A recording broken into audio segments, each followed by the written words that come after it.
যে স্বামীরা তার স্ত্রীর দোষ বাহিরের মানুষকে বলে বেড়ায় আর যে স্ত্রীরাও একই কাজ করে তাদের সংসারে যে বিপদটা হয় জানলে আপনি অবাক হবেন। মারাত্মক একটা ঘটনা ঘটে এই স্বভাব যাদের রয়েছে। দেখবেন অনেক স্বামী রয়েছে তার স্ত্রীর দোষগুলো বলে বেড়াচ্ছে, তার আব্বাকে বলতেছে, আম্মাকে বলতেছে, ফ্যামিলির সামনে স্ত্রীকে ছোট করে, এরকম রয়েছে। স্ত্রীর বিচারের জন্য বাহিরের মানুষকে যায় বিচার দেয়। অনেক মহিলা রয়েছে এরকম, স্বামীর দোষগুলো পরিবারের সামনে বলে বেড়ায়, স্বামীর দোষ বাহিরে প্রকাশ করে দেয়, স্বামীর গোপনীয়তাকে উন্মুক্ত করে দেয়। এই স্বভাবটা যাদের রয়েছে, একটা হাদিস প্রথমে জেনে নেন, পরে দুষ্ট জিন একটা ঘটনা এখানে ঘটায় এই সংসারে, এটা বুঝে ফেলবেন। আল্লাহর হাবিব বুখারীতে একটা হাদিস বলেছেন। আল্লাহর হাবিব সাল্লাল্লাহু আলাইহি ওয়াসাল্লাম জানিয়েছেন, ইবলিস শয়তান সমুদ্রের উপর তার আসনকে সমাসীন করে।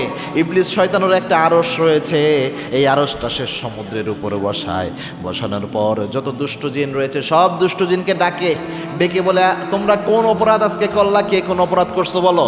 কোন দুষ্ট জিন এসে বলে, আমি অমুক ব্যক্তিকে দিয়ে জেনা ব্যভিচার করিয়েছি। কোন দুষ্ট জিন এসে বলে, অমুক ব্যক্তিকে ধোকা দিয়ে আমি মিথ্যা কথা বলিয়েছি, অমুক ব্যক্তিকে ধোকা দিয়ে আমি মানুষকে হত্যা করিয়েছি। এরকম কথা এক একজন বলতে থাকে। কোন দুষ্ট জিনের ওপর ইবলিস শয়তান এত খুশি হয় না, কিন্তু যে দুষ্ট জিনটা এসে বলে, অমুক স্বামী এবং স্ত্রী তাদের মধ্যে মনোমালিন্য বাড়াইয়া, তাদের অন্তরের মধ্যে তিক্ততা বাড়িয়ে আমি তাদেরকে তালাক ঘটাইয়া দিয়েছি, তখন ইবলিস শয়তান সবচেয়ে বেশি তাকে পুরস্কার দেয়। এই দুষ্ট জিনকে সবার মধ্যে পুরস্কৃত করে ইবলিস শয়তান। তার মানে দুষ্ট জিনের সবচেয়ে বড় মিশন হচ্ছে কারো সংসার নষ্ট করা, এটা টার্গেট তাদের। এখন যে স্বামীরা আপনার বাহিরে স্ত্রীর দোষ বলে বেড়ায়, যে স্ত্রীরা স্বামীর দোষ বাহিরে বলে বেড়ায়, দুষ্ট জিন অনেক সময় তৃতীয় পক্ষ হয়ে ওই সংসারের মধ্যে ঢুকে।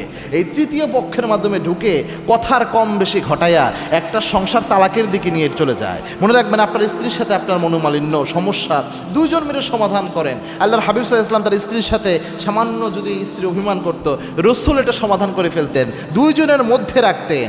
এটা বাহিরের মানুষ ভেবেই করতেন না।